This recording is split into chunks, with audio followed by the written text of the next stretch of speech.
안녕하세요. 토요미스테리 디바제시카입니다.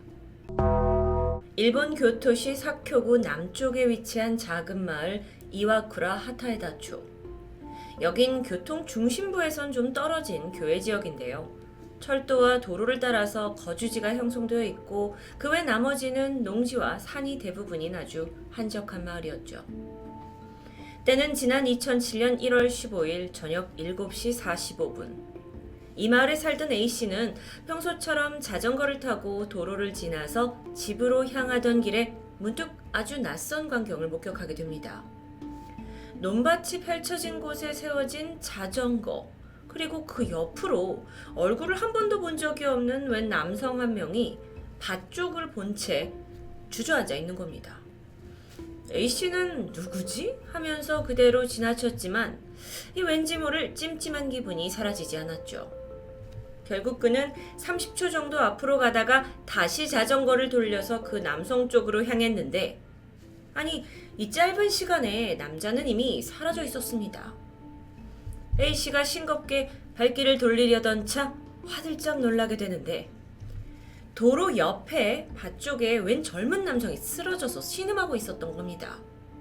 딱 봐도 출혈이 상당했고요. 가슴과 복부에 몇십 번이고 찔린 상처가 나 있었죠. 쓰러진 남성은 구급차를 부르려고 했었는지 이 휴대전화를 옆에 둔 채 숨을 가쁘게 몰아쉬고 있었습니다. 그리고 A씨를 보자마자 힘겹게 말했죠. 칼에 많이 찔렸어요. 구급차 좀 불러주세요. 약 10분 후에 구급대가 도착을 했고 이 남성은 급히 병원으로 이송됩니다. 하지만 안타깝게도 너무도 많은 피를 이미 흘린 탓에 곧 숨을 거두고 말았죠. 그런데 구급대원이 현장에 도착했을 때 그 당시 남성이 남긴 마지막 말이 있습니다. 범인은 모르는 사람이에요. 사망 현장에는 다량의 피와 함께 범인과 피해자의 발자국이 무수히 찍혀 있었죠. 남성은 현장에서 약 600m 정도 떨어진 곳에 있는 교토 세이카 대학 만화학부 1학년에 재학 중이던 20살 치바 다이사쿠. 이 세이카 대학은 지난 2006년에 일본 최초로 만화학부가 생긴 그런 대학입니다. 만화 계열에서는 단연 독보적인 지명도를 쌓고 있는 곳이죠. 우리나라에서도 명문 미대로 잘 알려져 있습니다. 사망한 치바 역시 높은 경쟁률을 뚫고 여기에 합격을 했고 열심히 생활을 하던 중이었는데, 사건 당일에 늦게까지 학교에 남아서 그림을 그리다가 자전거를 타고 집에 가던 길에 봉변을 당했던 겁니다. 치바가 학교에서 마지막으로 친구와 헤어진 시각은 저녁 7시 40분. 이때 밖으로 나와보니까 이미 해가 졌고 어두운 겨울밤이었는데요. 동네는 평소처럼 한적했습니다. 자전거로 달리던 보도 옆에 1.5m 아래에는 밭이 펼쳐져 있었는데요. 보통 일본 자전거는 좌측 통행이 기본이기 때문에 왼쪽으로 갑니다. 근데 그날은 길이 워낙 한적했기 때문에 치바는 보도의 오른쪽으로 달리게 되죠. 길 자체가 그렇게 좁은 편이 아니었기 때문에 누구든 옆으로 충분히 지나갈 수 있는 길이었습니다.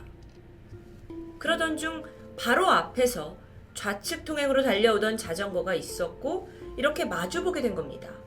그런데 반대편에 있는 남성이 왜 그렇게 달리냐면서 시비를 걸었고 둘은 결국 자전거를 세우게 되는데요. 봤더니 상대 남성은 상하이 검은색 옷을 입고 있었고 특이하게 5대5 곱게 가르마를 탄 단발머리 남성이었는데, 그는 자전거에서 내려서 무작정 치바에게 욕설을 퍼붓기 시작했죠. 아니, 이게 너무도 사소한 일에 좀 격분하는 게 이상했습니다. 그런데 동시에 그 남자는 몸을 좀 이렇게 흐느적거리면서 좌우로 흔드는 듯 했어요. 그러면서 이 바보 병신! 고함을 지르면서 치바에게 다가왔죠. 이후 정확히 둘 사이에 어떤 대화가 오갔는지는 알 수 없습니다. 하지만 목격자들에 따르면 치바는 최대한 이 이상한 남자와 눈을 마주치지 않은 채 그저 조용히 고개를 숙이고 있었고요. 그런데 여기서 남성의 돌발 행동이 이어집니다. 숨겨뒀던 칼을 꺼낸 겁니다. 이때 칼날 폭이 약 2cm 정도 되는 작은 칼이었는데, 치바도 흉기를 보고 겁에 질려서 도로 아래쪽 밭으로 내려가서 도망치기 시작했죠. 그런데 이 범인 또한 내려가서 그를 집요하게 쫓아갔고요. 얼마 못 가서 치바는 붙잡힙니다. 그리고 등과 가슴 쪽에 무자비한 칼부림이 자행됐죠. 이후 범인은 도로 위로 다시 올라왔고요. 쭈그려 앉아서 밭에서 죽어가고 있는 치바를 지켜보고 있었던 겁니다. 그렇게 힘없이 쓰러져 있던 치바가 행인에게 발견된 건 저녁 7시 45분, 즉 학교에서 친구와 헤어져서 자전거를 탄 지 겨우 5분 만의 일이었습니다. 지금 보고 계신 이 사진 속 장소가 해당 남성이 앉아있던 위치입니다. 보시면 도로가 바로 옆에 있고 자전거 길 아래로 밭이 보이죠. 길 한복판에서 일어난 끔찍한 살인. 그런데 정황적으로 봤을 때 우발적인 살인이다라는 걸 짐작했습니다. 게다가 범행 당시에 이 남자가 몸을 막 제대로 가르지 못하고 좌우로 건들거렸다는 게 굉장한 특징이었는데요. 이런 행동으로 봐서 그가 어쩌면 정신이 온전치 않은 사람일 수도 있겠죠. 또한 이 동네에서 자전거를 타고 돌아다녔다는 점에서 동네 주민 중 한 명일 수도 있습니다. 피해자 치바의 현금과 지갑이 그대로 있었던 것을 봐서 강도 목적은 아니라고 추정되는데, 또한 흉기는 2cm 정도라고 추정만 될 뿐 발견이 되지 않아서 DNA 추적은 불가능했습니다. 아무리 시골이라 해도 여긴 사실 비교적 주택이 조금 모여있는 민가였습니다. 게다가 이 주택의 창문들이 현장 쪽을 향해 있었고요. 사건이 벌어진 도로 또한 평소에 이 세이카 대학생들 그리고 주민들이 곧잘 지나가던 곳이었죠. 여긴 사실 전철역과도 100m 정도밖에 떨어지지 않은 곳입니다. 그래서 너무도 다행히 그날 사건을 목격한 사람의 수는 상당했습니다. 그리고 경찰은 꽤나 구체적인 인상착의를 손에 넣을 수 있게 된 거죠. 범인은 20대에서 30대 사이의 젊은 남성. 아래 위 검은 옷을 입고 있었는데 특이점은 눈에 초점이 맞지 않는 듯 흐리멍텅했습니다. 머리는 아까 말씀드린 대로 5대5 가르마, 약간 부스스한 스타일이었고요. 키는 170에서 180. 그는 일본에서 마마차리라고 부르는 이 바구니가 달린 검은색 자전거를 타고 있었습니다. 현장에 족적이 남아 있었는데 신발이 270에서 280. 그런데 특이한 점은 외국제 등산화였죠. 이 모든 것을 종합해 보니까 사실 살인사건 이래 보기 드물 정도로 상세한 몽타주가 작성됩니다. 경찰은 진술을 바탕으로 범인의 이 몸 움직임을 굉장히 주시했는데요. 그래서 이걸 재현한 동영상까지 제작을 해서 홈페이지에 게재하게 되죠. 그 영상 조금 꺼림직하지만 보시죠. 아호! 오케이! 아호! 오케이! 상해. 아호! 오케이! 아호! 오케이! 정말 특이했죠. 이 사건 현장이 워낙 뻥 뚫린 장소였고 또 주변에 목격자도 많았기 때문에 이런 특징을 가지고 범인은 쉽사리 검거될 수 있을 거라 믿었습니다. 하지만 어찌된 일인지 행방이 오리무중이에요. 일본에서 약 5만 8천 명의 조사원이 동원이 되었고요. 또 이 사건과 관련해서 1000건 이상의 제보가 쏟아졌습니다. 하지만 모두 무용지물이에요. 그래서 지금까지 이 용의자에게 일본 내 최고의 현상금인 300만 엔, 하나로는 3,300만 원이 걸려있는 상태입니다. 제보와 목격자에도 불구하고 수사가 도저히 진척을 보이지 않으니까 일본에서는 아니 교토부 경찰이 일을 제대로 하는 거냐 하면서 강한 비판의 목소리가 일기도 했습니다. 하지만 그때 이래 그러니까 사건 발생 14년이 흐른 지금 2021년까지도 이 사건은 미제로 남아 있습니다. 피해자 유가족과 또 세이카 대학 관계자들은 용의자 검거를 위한 자체적인 노력을 같이 해갔죠. 치바를 좀 알아보면 생전 한부모 가정에서 자라면서 신문 배달로 돈을 벌었고 입시를 준비했고 힘겹게 재수를 한 끝에 대학에 들어온 상태였습니다. 이게 알려지면서 더 안타까움을 자아냈는데요. 그의 동기들은 치바는 주변에 친구도 많고 누구에게나 친절하고 또 만화 수업에 열정적으로 임했던 아이라고 말합니다.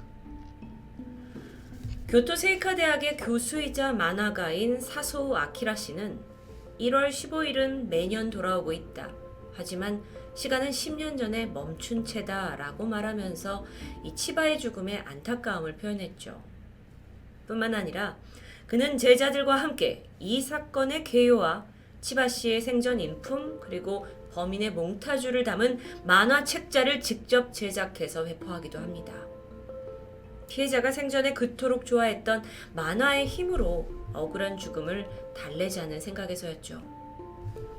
그 외에도 대학 동기들은 치바의 죽음을 기리는 만화를 그려서 SNS에 연달아 게시하기도 했습니다. 그러던 지난 2020년 치바 다이사쿠 사망 13년을 기리기 위해 유가족, 또 대학 관계자, 지역 주민들이 모여서 법회를 올리게 됐는데요. 이때 알게 된 건 치바의 어머니인 준코 씨는 사건이 발생한 지 수년이 지난 지금까지도 용의자 몽타주와 또 그 사건의 개요가 담긴 책자를 사람들에게 나눠주면서 범인을 찾는 걸 결코 포기하지 않고 있습니다. 한편 일본에서는 이 사건의 범인을 추측하는 다양한 가설들이 있었습니다. 그중 가장 많은 동의를 얻은 의견은 우발적인 살인, 그런데 범인이 뭔가 정상적이 않은 상태.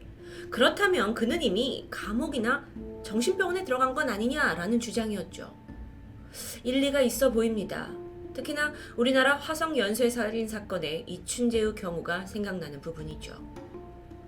한편 일각에서는 일본의 대형 사건이었던 보육원 살인 사건의 용의자 마츠오카 유스케의 외모가 이 몽타주와 너무 닮았다면서 혹시 동일범이 아니냐라는 추정이 무성했습니다.